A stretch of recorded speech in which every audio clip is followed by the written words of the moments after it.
Her irtesi büyü derslerinden başlanır. Гадәти iş günümü pремьера aldımı. Bu kanun. Әлеге кагыйдәнең чыгарылмалары булмый диярлек.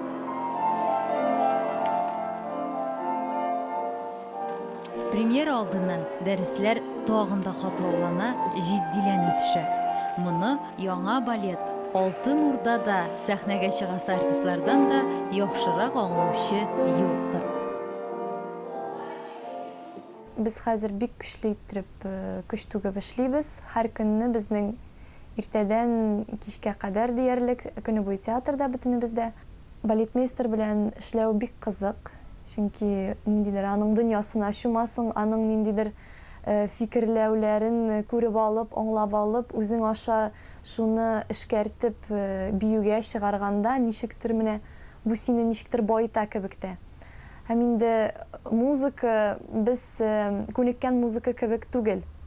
Чайковский, Дон Кихотны язган Минкуслар, Адан кебек композиторлар түгел. Бу Резида Ахиярова бит инде безнең заман кешесе. Шуңа күрә аның да ниндидер шундый кызык темалары бик күп.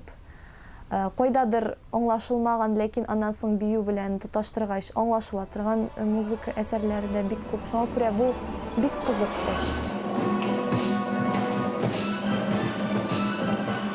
Алтын Урда яңа балет кына түгел. Аңа Муса Җәлил исемендәге Татар дәүләт опера һәм балет театрының яңа сезонын ачу вазифасы да йөкләнгән. Дөнья премьерасы дип игълан ителгән бу балет иң масштаблы шул ук вакытта иң кыйммәтле спектакльләрнең берсе булачак дип икрар итә иҗатчылар. Моның шулай булуына инаныр өчен тегү цехына күз салуда җитә. Әлеге купшы костюмнарны шулай ук сәхнә бизәлешен Киев рәссамнәре Андрей Злобин һәм Анна Ипатьева иҗат иткән. Балетның режиссеры Георгий Ковтун.